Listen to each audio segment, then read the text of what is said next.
Brothers and sisters, welcome back to my channel. Today we're gonna go deep, very deep into the maze of this format, and we're gonna analyze it from the bottom to the tip of the iceberg in order to find the best entraps and board breaker strategy to run during this current format. Also, I would like to thank you guys for all the support that you guys are showing me, because I do truly love this kind of content, and that's the kind of content that makes me happy. Also, before we do actually start, I wanna also thank the sponsor of this current video, which is Sleeve Chief.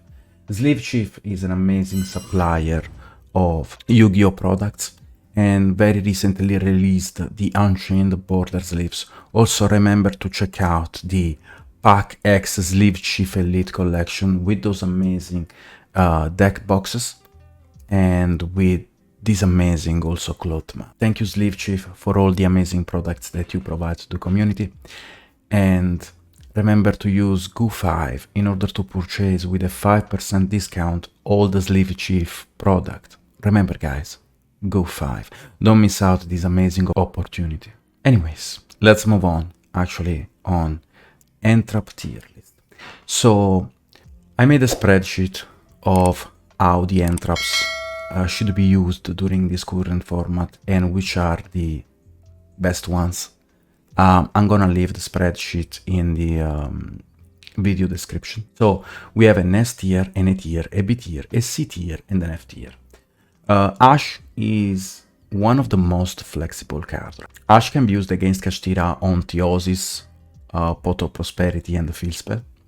Against Purely can be used on not the first quick spell, not on My Friend. You should use it once they summon the Baby Noir and they try to activate a quick spell. You should there use Ash, because it most likely your opponent might also play a little bit greedy, and that might be like very likely punished by Ash in that specific spot. After they summon the Baby Noir and they use a quick spell in order to set a trap from the deck by attaching the Baby Noir, because Baby Noir has to be chained directly to the effect of, like, to the quick spell activation. Against Labyrinth, you know, we love to see it. We can stop different cards. Like for example the Pot, we can stop the Big Welcome, regular Welcome as well. Against Dragon Link, we can use it against Ravine, Space, and Quick Launch, or the second effect of Seal if we top deck the Ash and we're going second. Against the Branded and the Chimera version. Against Branded, obviously it's gonna be used on Branded Fusion. But I swear a good Branded player will not lose. Yeah. To Ash, but that's another story. Against Chimera, the choke point shifted.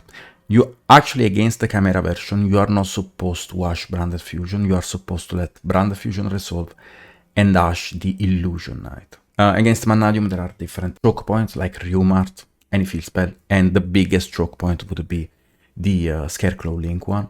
And against the Sprite, you will have to use it on Gigantic, or if your opponent is going most likely for a Carrot line, you can also use it on Forest. Pay attention, using it on Forest might be a little bit risky, but it's very rewarding at the end, because there are not a lot of extended that can like then push them further, and like you need to open a very decent end in order to use Ash in that specific spot, because Sprite usually goes for Carrot instead of Red and sets the starter. But let's move on the rest.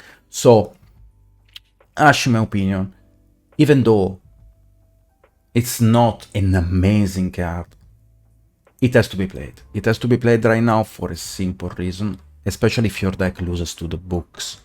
Like Book of Eclipse can be Ashed.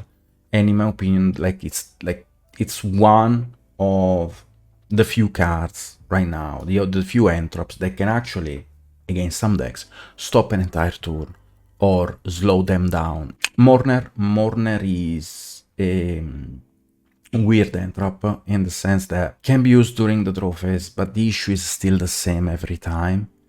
Mourner is a trigger entrap. A trigger entrap means that in your turn it has to be that in your turn it will be chilling one over another. Like if your opponent goes for a trigger in your own turn and you have Mourner in your hand, the trigger of your opponent will be chain linked to Mourner, which, you know, it's not gonna feel amazing because his monster is gonna resolve anyways in Mourner. will do nothing. In OCG, actually, Mourner is a quick effect, so we just have a mistranslation in the TCG, which makes this card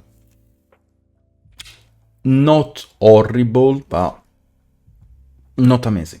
The good point about Mourner is the fact that can be used under Shifter like every other Lady Entrap. All the Lady Entrap can be used under Shifter except for one, which is Ghost Ogre. But Mourner, I would say right now, it's also being played, doesn't feel amazing.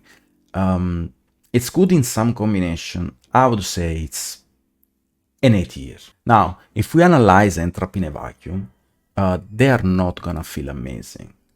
If we analyze entraps in combination, that's another story. Because even entraps that are made like Veiler can be amazing.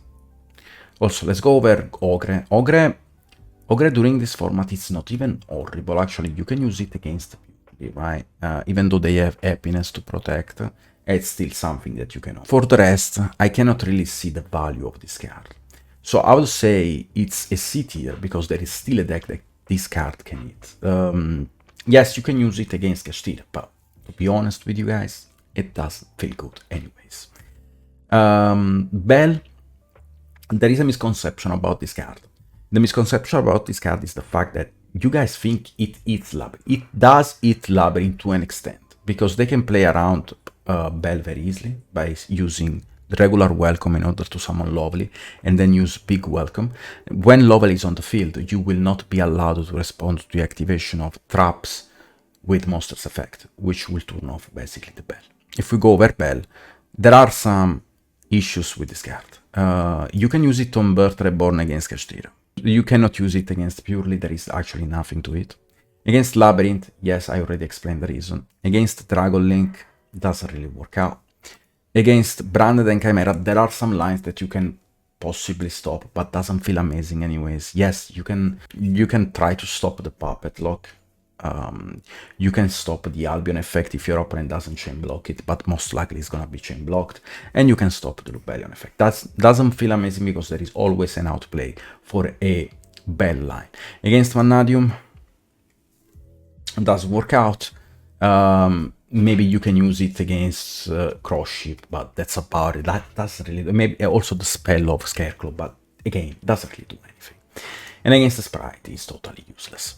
So moving on the Bell, I would say it's still a C tier because there are some decks that you can hit with Bell, but again, doesn't feel amazing. For Reaper has some niche applications. Yes, it can hit all the meta decks in a way that makes them like very slow, but you also need the right deck to play this card, which has a wide extra deck and can capitalize on this strategy. Also, like having a wide extra deck doesn't mean that you don't need utility for extra deck cards, which makes Reaper a weird card. I would say it is a C. Like, doesn't feel amazing. Maybe I will move a Bell to the B, actually. I feel like maybe Bell is B. Sister S tier. Like, I don't even need to talk about this card. This card is just amazing. Right? Like, it's the best card in the game. It will win every time, especially when you have 5 minutes left on the clock. And also, if you think about it against, like, wide combo decks, it don't only makes you not be able to be killed, but you know what, I really don't want to push this card. Please don't use it, okay? Like, please, I want this game to be healthy. Please don't use this card. Droneless Lockbird. Droneless Lockbird, it is definitely a good end, but there is a misconception about it. So in order to go very specifically into Droneless Lockbird, we will have to go over Purely. So Droneless Lockbird can be easily played around with Purely.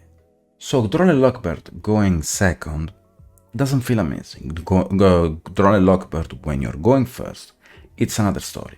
Let's go why Droneless Lockbird against Purely going second is not amazing. All you need is literally one Sleepy Memory. That's all you need. We use Sleepy Memory in the draw phase and we summon Lily. If you guys remember the text of Droll, Droll cannot be used during the draw phase. So Lily will be able to add my friend, and you cannot draw. Then we move to the main phase 1. And the main phase 1, we are going to activate my friend Purely. And my friend Purely is going to reveal 2 Sleepy, 1 Delicious. And we have 66% chance to get the Sleepy. We're going to take the Sleepy. Use Lily to rank up into Noir. Now we got rolled. Who cares? Actually, who cares? We're going to rank up into Noir by targeting the Sleepy. And then we're gonna use a Sleepy and chain the Baby Noir to attach the Sleepy and set the trap. End phase, and during the next standby phase of our opponent, we can Baby Noir, draw 2 cards, and then activate Pure Lip, rank up into X Purely Noir, and then we're gonna draw on top of the 2 cards that we draw before with the Baby Noir, other 2 cards. And that's the minimum requirement to play around draw. Guys, it's very simple for Purely to play around draw. There are so many combinations to do it. And that's why there is the misconception of draw being good against Purely going second. It's not. It is definitely not. There are way better cards to play against Purely. But draw is amazing going first. You open draw, you set up your board. And Purely cannot do really a lot when it goes second and your opponent has draw, because the strategy is way different. There are happiness lines, and the best they can do is possibly just a Zeus line. They need to go plus because during their combo they go very neg, and there is no a Purely Noir strategy bisecting the trap against an already made board. I would say draw, it is a nestier card because it's different deck like Dragon Link, Mannedium, to an extent. It's gonna be played in, like, in my opinion, it has to be played because, like, if Droll disappears, then decks like the Dark Wars are gonna come back. So I would say it's a very good end trap, but pay attention, guys, on when you wanna, against which deck you think it's good, because Droll, even though it's a very good end trap, it has some flaws as well. Talking about Droll against Kashtira, it has some good chokes in which against Kashtira can be good, but again, it loses to Shifter, because if your opponent, like if Kashtira player shifter you in the draw phase or during the start of the main phase, Droll is gonna be unusable because the cost of Droll is it being sent to the graveyard. Against Purely, again, going second, I showed you guys the minimum requirement. There are way more combinations to play around it, even in the main phase. Against Labyrinth, not redacted. Against Dragon Link, it's very, very good, because they adds a lot. Against Branded Chimera, it kinda depends on the version. It might be very good or super mid. If they play the Patchwork engine with Branded, it might be okay-ish, I would say, at the best. I think it's against the Branded Chimera version is very good. Against the Branded Pure version is very bad. Against Mannadium, we are hella Gucci right there, my brother. And against the Sprite, it works better when you go first, but like, again, like, it's okay at best. Like, it actually limits a lot the deck. Moving on, Veiler. I think Veiler is an A tier with the Mourner because they work very well in combination. Impermanence is definitely an S tier, like Ash, Droll, Impermanence are the cards that you really want to play during this format.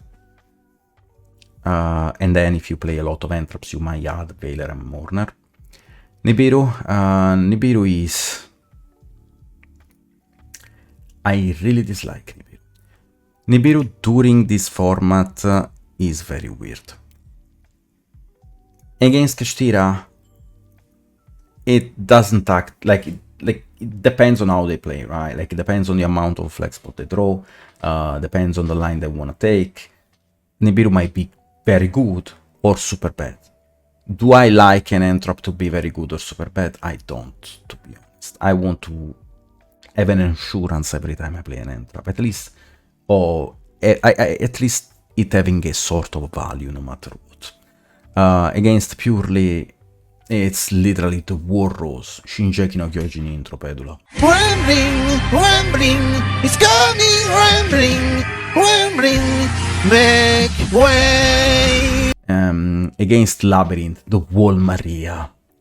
Against Dragon Link, it's potentially very good. Doesn't have to be very good, to be honest, because Dragon Link can be playing around it consistently, or they can just hint into it. It's kind of like Kashtira. Against Branded and Branded Chimera, it's the Wall Cena. Against Mannadium, they should play around it. They don't play around it. It's their choice. Against Sprite, and it's basically a prey. I mean, it's impossible, almost impossible. They should go for a sprint line before Gigantic, and it's not gonna happen very often.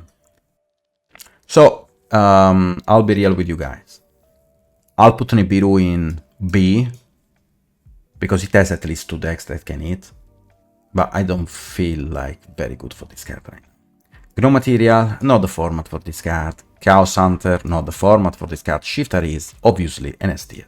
Generally speaking, Shifter hits most of the decks. Like, it's on the top of every entrap with Gamma, because it is purely going second. If you go second and you have Shifter against Purely, it's very good. Going first using Shifter against Purely doesn't feel that good, because Purely has some Zeus lines, and if your deck loses to Zeus, then it's an issue, obviously. Against Labyrinth doesn't do anything. Even against the IKEA version that's very popular right now, doesn't really do a lot. And the main concern about this list is because when you use Shifter, they can just chain their furnitures. Against Dragon Link, they usually just go Seal Pass. It's very rare for them to find actually a good Dispatter line. Against Branded, depends on in which deck you're playing it. If you're playing Kashtira and you play Shifter in your side deck, it's very good, obviously. If you play Purely and you play Shifter in your side deck, because recently Purely started to play Shifter in the side deck as well, you have to play it very specifically. You are not supposed to Shifter them in their turn, you are supposed to shift them in your own turn, and there is a very simple explanation about that, because under Shifter, the Purely player will go Zeus. And against Branded, Zeus doesn't work. But if you're doing Zeus against Branded and is under Shifter, then Zeus does work. So it's just very straightforward at that point on when you should Shifter or not. Mannadium, it's again super effective, very hard for them to find a Dispatter line, but you know, they can kind of try to play around it, but they're not gonna play around it.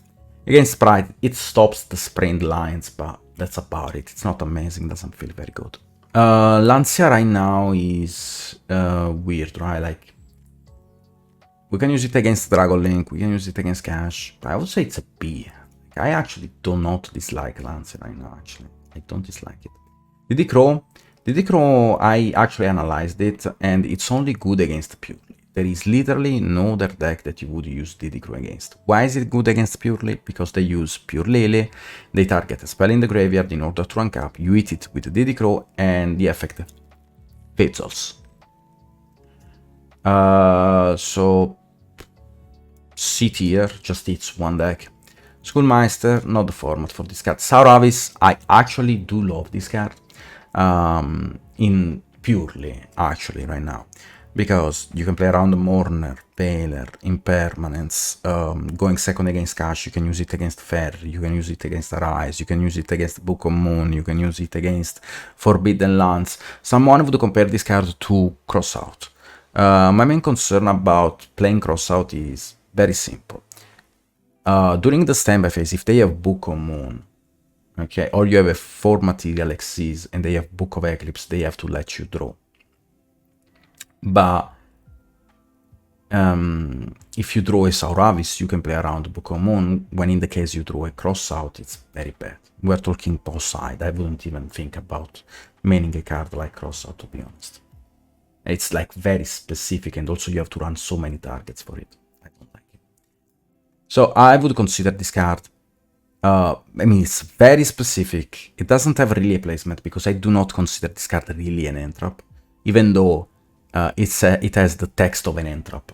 It doesn't act like one. I would consider this card a B card, a B tier card, actually, because it hits a lot of non-engine, but some of the engine doesn't feel amazing against every deck. So I would say it's a B. Phantasmite's not the format for this card. Bestials are insane against every deck that's not Kashtira purely, but against purely, it actually depends on the flex spot they are playing. If in purely they are playing cards like Nibiru or Veiler, or they discard a white or black card in order to combo, then you can use the Magnamut to block the attach of the Baby Noir. And blocking the attach of Baby Noir means no trap set, and means that your opponent will have to discard from their hand in order to summon a white card and try to hit. It's gonna be tough. I'll say it's A, because except for the meta decks, like the Bestials, it's every deck. So against Purely and Kashtira doesn't really work out. Against the other deck works, and doesn't really working, and does work against Rescue Ace, obviously. But like again, doesn't feel horrible against everything else. So Rescue Ace, Kashtira, Purely doesn't feel amazing against any other deck. I would say this card is God. Gizme Kuka, I actually tried to find the lines for this card, like not even that bad. The issue about this card is the fact that you will have to play suboptimal cards in your side deck, you will have to play the statues, and you also will have to play multiple statues because there are different decks that summon different monsters from the main deck to the board, like for example Rescue 8 summons a fire, but you cannot really hit that with the Spiral Statue of Fire. But I'm just making an example right now. Kashtira can also summons the Fenrir from the deck, but again it's super bad because Fenrir is live. So I say it's not the format for this card. Even though I analyzed it, I didn't find it horrible. Actually, like there are some decks that can be hit by this card very easily. But again, Herald, there are some decks that can play the Herald. There are a lot of decks that cannot play the Herald, but to be honest, I would say this card is not it. Gamma is always an S tier card. The issue is it being a one-off, which makes this card an hit or miss on the 50-50 to draw driver or itself. Like it's like super weird. Delta, I actually analyzed the card. The main issue about this card would be amazing if it wouldn't negate activations. Like the fact that Delta negates activations of spells makes it a very mid card. That's weird. That's so weird.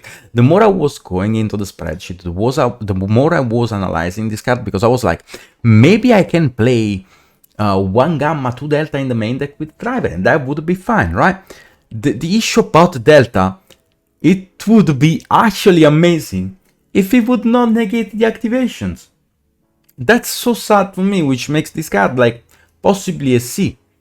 Because it's mid against everything, and it's maybe average against Branded and Mannadium, but that's about it. Against every other deck doesn't feel good. Which is kinda sad, to be honest. That was that, and then we go into Epsilon. Epsilon is the one that negates trap. It's actually good against Purely, because you can use it on the Pure Leap during the standby phase. It will work only once. It's like once you use it, I mean, that should be fine, right? That should be enough.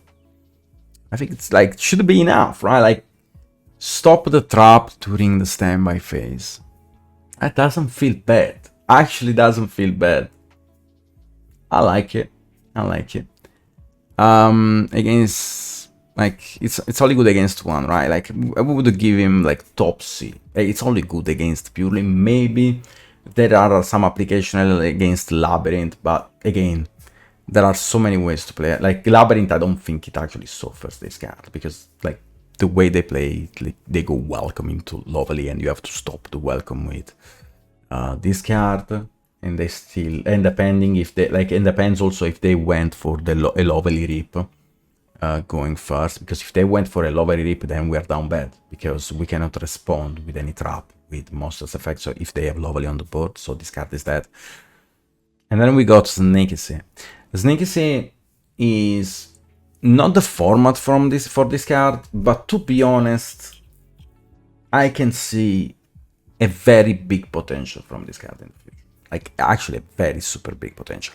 I'm gonna to like, I don't really want to put it in F tier, but there is actually I cannot see any good application for this card right now, because there are many ways to remove bodies. And also, the main concern that I have about this card is the fact that you summon it on your board. Against Purely doesn't really work out. Against Kashtira doesn't really work out. It's actually an F card, but trust me, this card is gonna be amazing in the future. Lethal Latency is another like, it's an okay card actually. Not amazing. You can use it against Purely. That's it. You can use it against Brand too, so it's Branded and Purely. I mean, it's definitely better than Crow, more like Crow Reaper and Ghost Ogre, so I would put it in B, like potential. And the Contact C can be good against Purely, depends if they have the out in the extra deck, otherwise they have to rely on opening books. And against any other deck, it doesn't feel amazing. Maybe top C because it's actually a meta call. Actually, we can put it in B. Like, to be honest, like, it's not a B tier card, but it's a meta call. The fact that this card might be a meta call, and also because like Purely is undeniably one of the best decks right now, makes this card a B tier card. Because they have to respect this card. If they do not respect it by like keeping one space in the extra deck, then they get absolutely obliterated by this card. It's a win condition on the spot, which makes this card actually a B tier card. That's it about the Entrap tier list. Let's move on the board breakers. Now, the board breakers are way more difficult. The board breakers are way more difficult for a simple reason, because the board breakers needs to adapt to the deck. You cannot run as it's not like Entraps, because Entraps, even though there are some that only applies to a specific deck, like for example Rescue Ace, Impulse, that can summon Fire Attacker, but it's not really an Entrap interaction because you just draw. Like, I could put Rescue Ace Impulse, but doesn't act like an Entrap if you're not playing Rescue Ace. So Impulse is very specific. Otherwise, I should have also put Alphenis, my previous tier list about Entrap. So it's very archetype related. So Impulse, definitely a good Entrap, and can summon Fire Attacker. So, but here is the thing. It's not like board breakers are like Entraps, because, okay, Ash is good, I'm gonna play Ash in every deck, right? It's not like Impermanence is very good, I'm gonna play Impermanence in every deck. There is actually an issue about board breakers, because your board breaker needs also to adapt to your strategy. And it's not always correct to play the most optimal board breaker in your deck. I'm gonna do my best. I'm gonna tell you guys which the top tier decks lose to, what the top tier decks lose to. So it's like which board breakers are the most effective. But again, there is like you cannot always run those in your specific deck list. So let's start with Book of Lunar Eclipse. This card is definitely it's not like horrible. It's just that Book of Eclipse and Book of Moon are just better. And also you have to discard the card, which makes this card actually not currently played. In terms of how strong this card is, it's definitely not bad. I don't think it's the meta for this card, but it's not an F tier card. But again, it's not as strong as Book of Eclipse and Book of Moon right now. So it's actually unplayable in this current format. I would be surprised if I see someone with this card in the side deck. I mean, it can be an F tier card, like we can put it top C just because it's like not really unplayable. as Book of Eclipse, as Book of Moon. We will have to be a little bit more specific about this. Now, if we move on the board breakers, and also remember that we have to differentiate a board breaker applying going first and a board breaker applying going second. Against Kashtira is obviously very good, because when you go first and you set the book, you can stop, like they special summon Fairy or Unicorn, you book it and you hope like that's enough, and like there are not many extender, so it's super effective. Against Purely, it applies the same logic, but it's a little bit different. I think we will go over Book of Eclipse and Book of Moon after we talk about those in more specific, especially against Purely. Against Labyrinth, you can outplay Skill Drain, Impermanence, Punishment, but that's about it. Like there are not a lot of plays that you can do against Labyrinth, and it doesn't feel very good. Against Dragon Link, I would say the books are good going first, but are very bad going second, because at the best you're gonna trade maybe with a Savage, but using a board breaker to trade 1-for-1 is not super good. I think it's something that you don't really wanna do. You really wanna trade a board breaker for multiple cards, and that's when a board breaker gets actually effective. Against the Branded, going first, in my opinion, is super bad, because they can fuse with the set monsters, and that doesn't do actually anything. But going second against an established board, having a Book of Eclipse is super good, because you can book cards like Mirror Jade and other monsters interruption that they might float, like Quem and stuff. You can also book like the Chimera, right? So they have the Kotl, the Cornfield, and Illusion Knight turned off, so they cannot negate a target or a monster on the board. Against Mannadium, going first is super good, going second again does not shine, because they have so many Omni Negation, they have the Counter Trap that actually trades just 1-for-1, which is not really what we want to do. And against the Sprite, going first is very good in my opinion, but going second, it's mid. It's mid because they have the Carrot Negate, but I don't dislike it. Also, books are good, Chaos they go for the Ibli line, so you might wanna have it, but again, it feels mid and you need to open more board breakers in order to crack the Sprite board, but I would still sign it. Also, again, during this analysis, I did not mention how those cards works against Rescue Ace. Rescue Ace right now, in my opinion, is maybe bottom 1.5 top tier 2 deck, and I could not analyze like literally every deck in the format, so please don't get upset about this. I did actually a spreadsheet about the most played decks, and this came out to be the following. Against Rescue Ace, obviously, many interruption board breakers like Feather Dusters and Lightning Storm that we can use against them. But for a sample size, I'm using those specific decks that are Kashtira, Purely, Labyrinth, Dragon Link, Branded Chimera, and Mannadium and Sprite. Those are my sample for this current meta reading to go in the very depth of the discussions, but it's not like you don't have to take in account decks like Rescue Ace or Unchained, because those decks, even though are sleepy, those are also very good. Again, good against cash, setting the Arise feels always good. Even setting a Shangri-La if they don't go for the Arise line because they want to play around in Nibiru, blah blah blah. It's always good. Against Purely, again, we will have a discussion about the actual value of the books against Purely and how to use those and when to use those and which one is better going first and which one is better going second. We're gonna say it's good, generally speaking. Against Labyrinth, again, you can dodge the same cards as you do with Book of Eclipse, but doesn't feel amazing. Against Dragon Link, it's good going first, but it's bad going second because it's just a trade. Against Branded, even going second is bad because you only book one card. Like, they have multiple monsters on the board, and booking one card doesn't really help. Also, Book of Moon against the Chimera version targets, which can be stopped by Cornfield. Against Mannadium, good going first, it's very mid going second, again, bad trade. Against Sprite, it's good going first, but even if it's mid going second, I would still side. Actually, let's playing purely. And we're gonna try to play around Book of Moon and Book of Eclipse.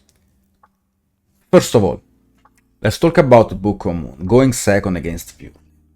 Going second against Purely, Book of Moon is obviously effective, right? Because like not everyone is gonna play Sauravis. A lot of people actually hate Sauravis, which makes me think that a lot of people are not gonna play Sauravis, which like it's not gonna be super popular, which makes, in my opinion, Book of Moon the strongest card going second against Purely. Why though? Because they draw during the standby phase, right? And then they go for the activation of Pure Leap, and then you can chain the Noir. Now, we are not going to assume that we have Sauravis in it, because that would be stupid. We are just talking about the effectiveness of Book of Moon, and I'm showing the Sauravis because Sauravis can potentially stop the Book of Moon. But let's assume we don't open it. And now, let's talk about Book of Eclipse, okay? Because this was a very simple interaction. I go standby phase, I draw with Baby Noir, right? And then I use the trap to rank up, and you chain Book of Moon, and your opponent chain Book of Moon. But now let's talk about Book of Eclipse. Now, talking about Book of Eclipse, now the entire situation gets very sketchy. Why? Because I have only 3 materials on mine, and I have 2 cards set. And obviously, you're gonna activate Book of Eclipse during the draw phase to not allow me to draw during the standby phase, because even like if you use Book of Eclipse during the draw phase and I chain my Pure Leap, right? Even if I summon a Noir, the Noir will be still booked because it's gonna have only 4 materials. But there is like a very easy way to play around it. And the way to play around it against any deck except for the Mirror is chain Pure Leap, chain any quick spell, and then chain Noir to attach the quick spell and summon X Purely Noir on top of it. It actually baits your opponent into thinking that he can activate the Book of Eclipse during the draw phase. But if he has anything to chain, like an Ash Blossom to this Epi, then, you know, it's gonna be a problem, right? Because you cannot attach anymore to the Baby Noir, and your X Purely Noir is gonna have only 4 materials. Now let's talk about the other situation. The other situation is me passing with Baby Noir with 4 materials already in the Mirror. Why we do it in the Mirror? Because they have quick spells to chain, right? But there is also another thing to take in consideration, because there are so many actual things to take in consideration. Let's say I do actually the play with setting the quick spell against the Mirror that's a Purely Mirror. What happens is your opponent is gonna use Book of Eclipse. You're gonna chain the trap, chain the quick spell. Your opponent is gonna chain his own Purely quick spell, which makes you not being able to attach with Baby Noir. But that's a good trade, right? Because he's using not only Book of Eclipse, but also yet to use the quick spell. And the quick spell in his hand cannot summon, because otherwise the monster will be booked by Book of Eclipse, and he will not able to use the effect of the monster, because it's not gonna be face up at resolution. So that's a trade that we might take in consideration. Obviously, there is also the other trade that we were discussing before, is having a 4 material Baby Noir and hoping to draw Ash. Because if you draw Ash in that scenario, then you stop the Book of Eclipse, which makes it worse than Book of Moon. Now let's talk about why Book of Moon is worse going first and Book of Eclipse is better going first. Book of Eclipse is better going first because simply it does not target and can hit multiple monsters, when Book of Moon, it does target and can be prevented by Purely Street. That's about it. Very simple and straightforward. So, moving on, we got Chalice. Chalice feels just like a War Simper right now. Like, there were metas in which Chalice would have been good. This is just not the meta for it. Forbidden Droplet, I don't think it's the meta for this card. It's not horrible, it's just not the current. It's not amazing as well, because of Kashtira being in the meta. And doesn't really do anything against the top tier decks. I'll say those are bots, see? Trust though. Trust is... Again, we were talking about which decks can run those cards. Like yes, like Trust is a super powerful card. In my opinion, this card is definitely like like, this card is a custom card, okay? This card is a custom card, and then we're gonna talk about the second custom card. But Trust is definitely a custom card. This card can add any normal spell from your deck to your hand if your opponent controls a monster and deactivates a monster in any phase, a monster effect in any possible phase. Like this card is broken.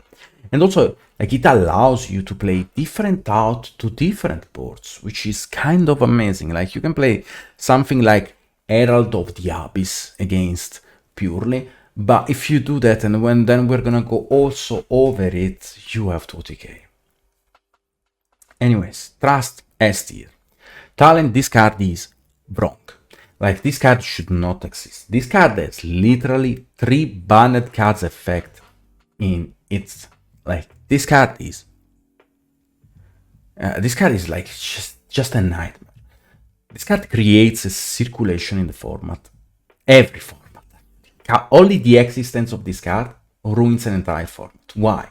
Because every format has to start with entraps on board breakers, right? And in order to counter entraps, you will have to play board breakers. And guess which card is gonna be the first one on the top of the list of board breakers? Exactly, my brothers and sisters. It's gonna be Trust, because Trust is gonna be Talent, sorry. And like, guess which card punishes your opponent for playing a lot of entraps? It's gonna be Triple Tactical Talent. Triple Tactical Talent will basically shift the format back to board breakers, or a mix of board breakers and entraps. So yeah, this card is wrong. This card should not exist, and it's an S tier. Dark Ruler No More right now, in this current metagame, doesn't feel amazing. We're gonna go over it, but doesn't mean that you don't have to side this card. It means that you need to deserve this card in very specific slot in your side deck in order to cover specific decks, if you have the space to do it. Let's go over the Dark Ruler No More. Dark Ruler No More is gonna, like, can stop obviously Kashtira, doesn't work against Purely. Against Labyrinth is dead. Against Dragon Link is very good. But like, you cannot go Trust into Dark Ruler, because otherwise they will negate it with Savage. But if you open Dark Ruler like Raw, then it's gonna work out, right? Against Branded, Super Mate doesn't really work out. They can still pay the cost of Mirror Jade, and also they have now, like, what, like, they can have a Branded Red, they can have something set like a Retribution. There are some lines that set Retribution, but again, like, doesn't feel amazing, because Mirror Jade could also send, by the way, like a Reimbroom if they have an Albaz in the graveyard. Dark Ruler is not a card that you really want to have against Branded. Branded usually punishes you for playing board breakers. Against Vanadium, it just trades with the counter trap. It's not super bad. I think it's mid, but at least trading with the counter trap is nice. Against Sprite, if you bait the Carrot, in my opinion, it's very average. Like, it's, like, in my opinion, I would still side, like, I would side any possible board breaker against Sprite, because if you open 2, you break the board. You break the board. Moving on, anyways. Dark Ruler, B tier, solid B tier. It's different decks, but doesn't feel amazing against the top tier. Maybe just against Cash. Yeah, actually just against Cash, but against Purely, it's very mid. Evenly is okay against Cash, but doesn't really solve the issue, because against Cash they still are gonna keep our eyes on the board, but you deal with the non-engine on the board, right? And they might set multiple cards. And also against Purely, again, they leave the Noir on the board, but they already drew, so you need actually an out Noir after that. Against Labyrinth, super effective. Against Dragon Link, it's super mid. They can just use Seal to bounce back a card on their board to the end, and then you seal in a new chain. So basically, they are gonna end up with 2 cards on the board. Against Branded is super effective if they are not going for the Puppet Lock. So if they are playing the Chimera, I think it's gonna be good. If they are playing pure Branded with the Puppet Lock, it's gonna be super bad. Against Vanadium, again, you trade with an Omni. Board breakers against Vanadium are not amazing. It's something that I really would not suggest. And against Sprite, like, if they are going for Ibli, it's bad. It's simply bad. So we're gonna put like Evilly and Dark Ruler in the B tier category because they do not hit all the good, like the top tier contender decks. But against Rescue Ace, we are gonna actually go over these actually because there are multiple Rescue Ace combo, and one of them ends on the Evilly lock. So we're gonna go like very quick, and I'm gonna leave the spreadsheet of the Rescue Ace in the description of this video. So please stay tuned and don't leave me alone. Okay, so normal summon Airlifter, add emergency effect is gonna special summon the Hydrant, and then you're gonna send the Airlifter to the graveyard cause of emergency. Use Hydrant effect in order to add Turbulence, summon Turbulence. Now, obviously this play doesn't play around impermanence. There are ways to play around impermanence, there are ways to play around Evilly Store, Feather Dust. You cannot do everything with just one card. We go Turbulence effect, we're gonna set Extinguish, Alert, Contain, and Rescue. And then we're gonna use Rescue, and we're gonna use Alert, and cause we control Hydrant, we can add the Rescue Ace monster from the deck to the end, and also cause of Hydrant, you are able to use a quick spell or trap that was set by the effect of a Rescue Ace the turn it was set. Then we're gonna summon Preventer by banishing the Alert, and then we're gonna go into Puzzlemino. Yes. Then we're gonna use Preventer effect, special summon back Airlifter. Puzzlemino triggers effect activates, and you make it level 2. You're gonna use those two the level 2 and link to Puzzlemino to make gigantic special summon Evilly, and use those two to make Bitcop, and you summon Evilly on the opponent board, and then you use Bitcop to give them a Bitcop counter, a patrol counter, sorry. So what's the good part about this combo? First of all, it does lose to Dark Hole, right? Second of all, what if your opponent has Linguripo? I'll tell you why you don't really care if your opponent has Linguripo, because your main point is not summoning really an Evilly on your opponent board. Yes, the Evilly is gonna help a lot, but that's not really the main focus. The main focus is avoiding cards like Lightning Storm and avoiding cards like Evilly. There is still Feather Duster, but it's a one-off. And then you guys will say, okay, Nash, so Feather Duster is a one-off, but Trust is a 3-off. So I have 3 Trust, and then also have 1 Duster, so which makes 4 Duster, which are very cool against your deck. Okay, no, hear me out, my brother, because this deck does not really play into Trust. Because what you're gonna do during the first interaction, you're gonna flip cards like Extinguish, you're gonna flip cards like Contain.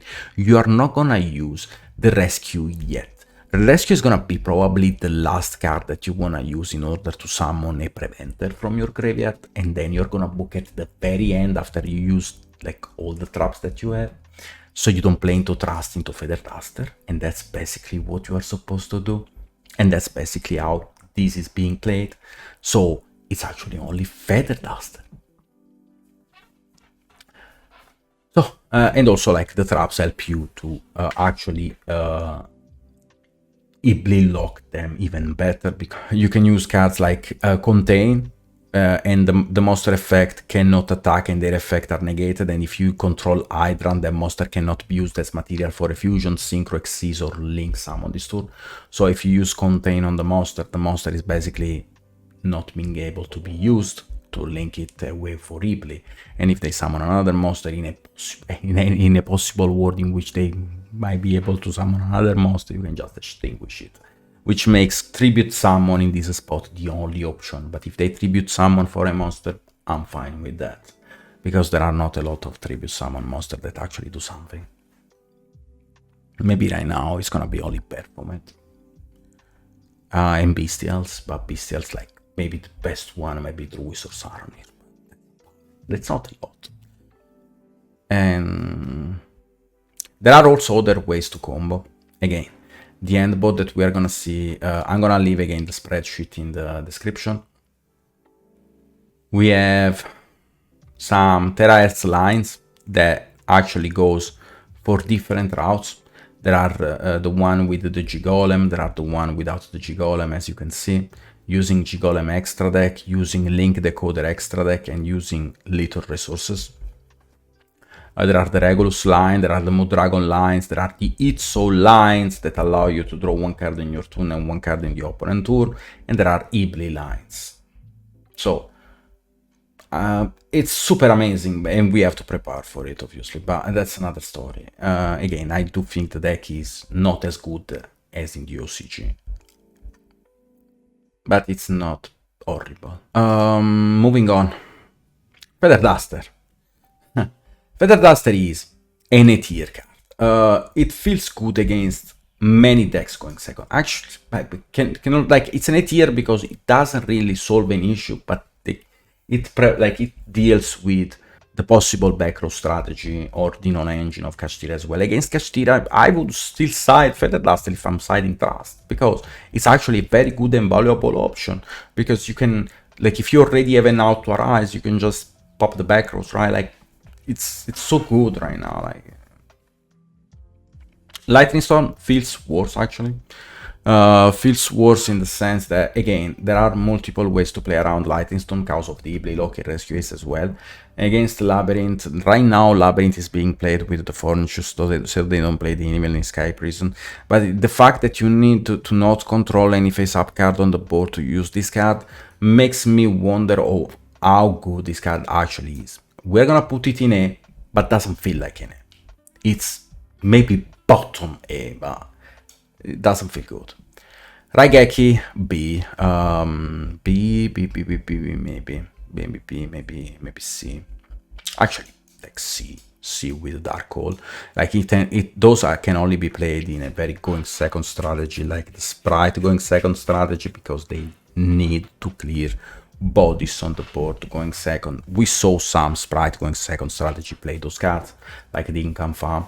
But to be honest, like, those are not generically. So let's go over the new addition, actually. The new addition to the board breaker strategy, and in my opinion, this is gonna have, like, it's gonna see the future, okay? It's gonna be played in the future, for sure. We're talking about Sinful Spoils of Subversion Snake Eye. I'm not gonna repeat that. If you got it, you got it. Snake Eye. So Snake Eye is basically the effect of this card mentions the target one face-up monster on the field. Place it face-up in his owner's spell and trap zone as a continuous spell. You can only activate one blah blah blah Snake Eye per turn. So this card, it's basically the perfect trade, and it's a normal spell. Right now, it's not being played, but I can guarantee you, this card is gonna see play in the future. This card has very high potential. I do actually like this card a lot. Salesman is not being played right now. It's an F tier card. I do love the concept of this card. It's just not the right method to do it. Maybe it's gonna see play in the future. I do think this card has potential. I'm gonna fight for it. I'm gonna die on this hill. This card has a lot of potential. It just requires the right people to play it. Change of Heart. Change of Heart is wholly good against cash. See. Enemy, and Mind Control is an F tier because you cannot attack with the monster. Herald, actually Herald in my opinion is an A. But there is an issue about this card, and we're gonna actually go over it. The issue is the purely player is gonna draw during the standby phase, right? But the good part about Herald of the Abyss is the fact that it doesn't trigger my friend and doesn't trigger purely straight. Because it affects your opponent into sending a monster, which is not considered by this own card activation. It's weird. Don't worry about it. Just trust me. One time. Please. So, yeah, this card feels good. Against cash, at the end of the day, it's at least a trade. It's not, like, horrible at the end of the day. I think this card is very decent right now. And it's an A tier for this reason. Ultimate Slayer. Ultimate Slayer is not being played right now. I don't see any deck that would actually play this card, and also loses to Shifter as well. Kaiju Slumper, F. Kaiju themselves can be played in very specific decks. We saw in Chimera branded that they have to play the Radiant, because the Radiant is not only a monster that's Fiend, but also deals with Risers. So it's like okay-ish at best, and also deals with the purely with the like Noir. So it's like A, right? At the end of the day, Santa Claus, for the same reason, but does not have the same applications. Lava Golem, I do think that like purely actually can play around Lava Golem. Kashtira can also play around Lava Golem. It's a B because it's situationally good. For Sphere mode, I would say it's not the right format for this card.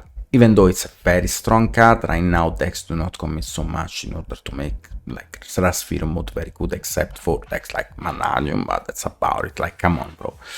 Kurikara, I do not like this card. I do not like this card because even though it's powerful against Cash, you need to have a very decent hand still to play against Cash, even after Kurikara. Like, you just need to kill them, because you need to force an interruption. There might be a Rise, like depending on the deck that you are playing, like there might be a Rise, there might be something else, and Kurikara will have to deal with like the cards that are being used, like a Rise, maybe Shangri-La. They are still gonna have the Ferry on the board, and you have to enter in battle phase, then you have to play in main phase too. Like, there are many things that you have, like, that your deck has to be able to accomplish in order for actually Kurikara to be good.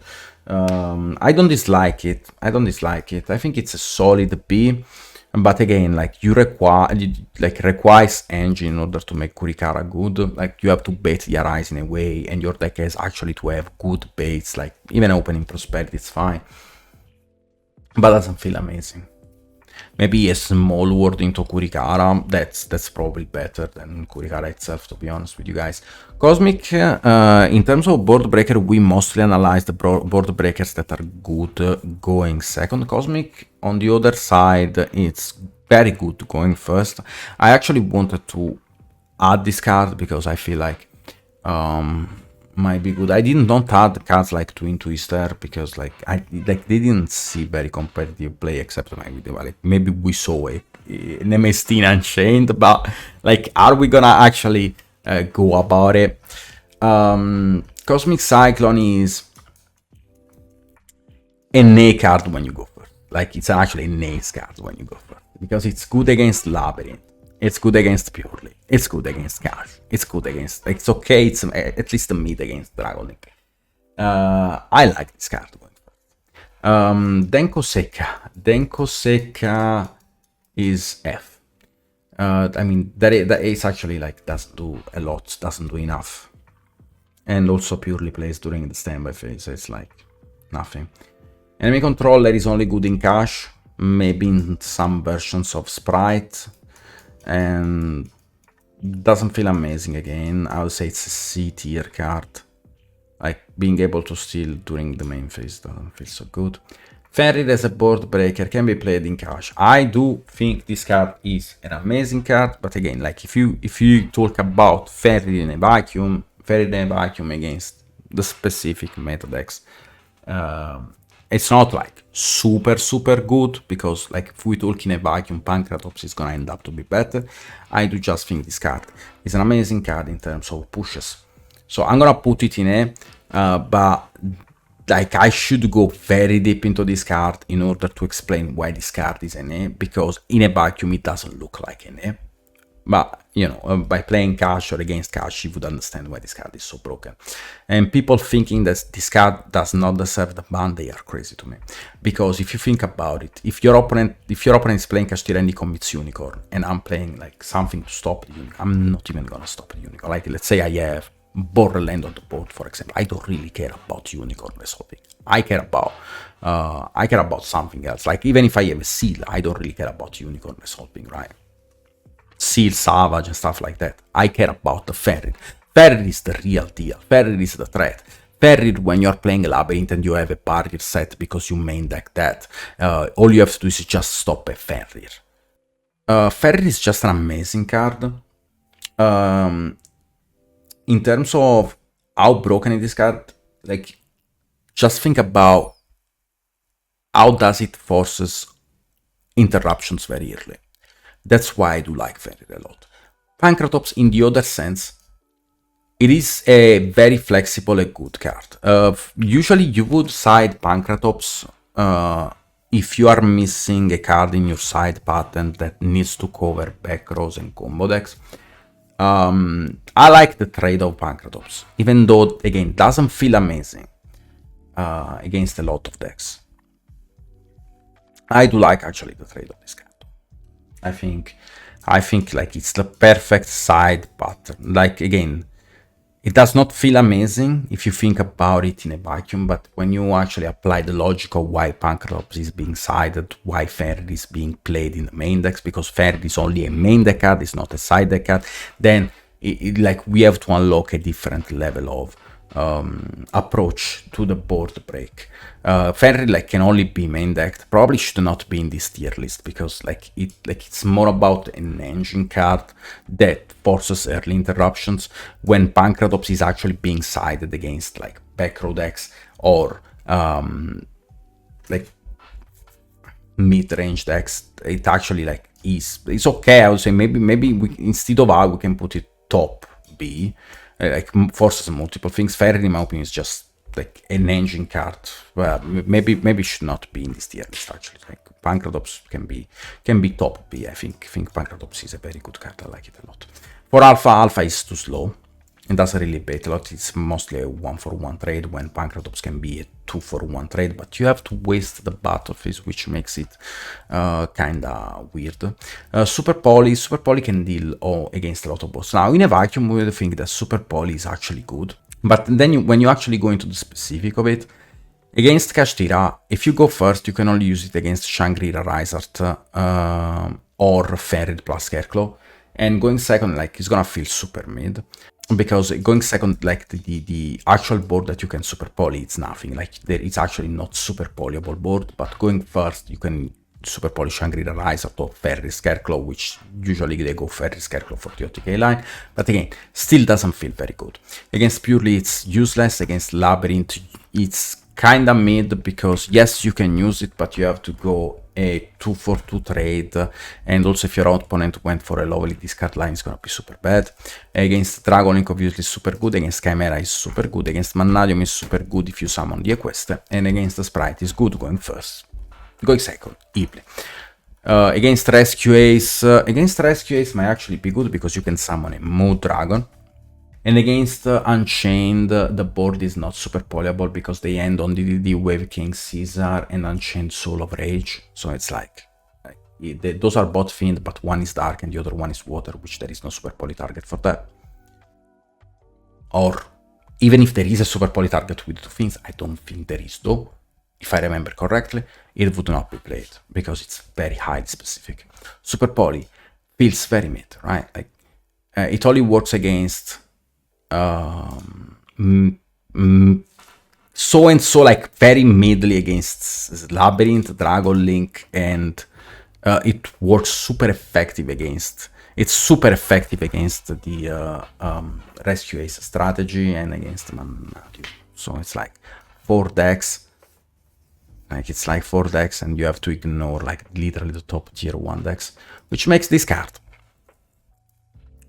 a B tier card. At the end of the day, is like actually a bad trade. X's Core is, in my opinion, a very good card.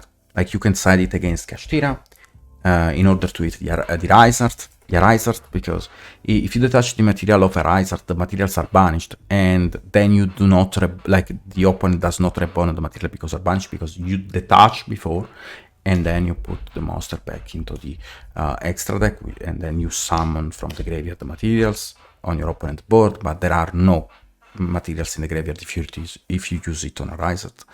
Against Purely, it works. It's very strange the way it works against Noir, but basically the way it works is this card does target the monster, yes, but target is not, like target is a weird sentence in Yu-Gi-Oh! So the way this works is, It's gonna affect, let's say, the materials, the exist materials of the monster. It's gonna detach those, and affected the exist material of the monster does not mean affecting the monster, which even immune monster are not immune to this mechanic or kind of effects. So it detaches the material, but once materials are detached, Noir is not anymore unaffected, which means that he's now affected by Exis Encore, and it can return into the extra deck. That's fucking weird, but that's okay, I guess. So I'm gonna put Exis Encore. It's a very good deck card that can be played against the top tier deck. It's a strictly going second card that only works against the top tier decks. And just because it works against top tier decks, but except for Labyrinth, we're gonna put it in the A tier. Because like we have kaijus and stuff, so we're gonna do it, right? But it's a very very strictly related to top tier deck, and it depends again on the flex spot in your side deck and the way your side pattern is constructed. That said, I wish it was good for you guys. And remember to follow me on my social medias, YouTube, Twitch, and obviously Twitter. Have a good one, and see you next time. Holy shit if I'm swigging. Holy, ooh.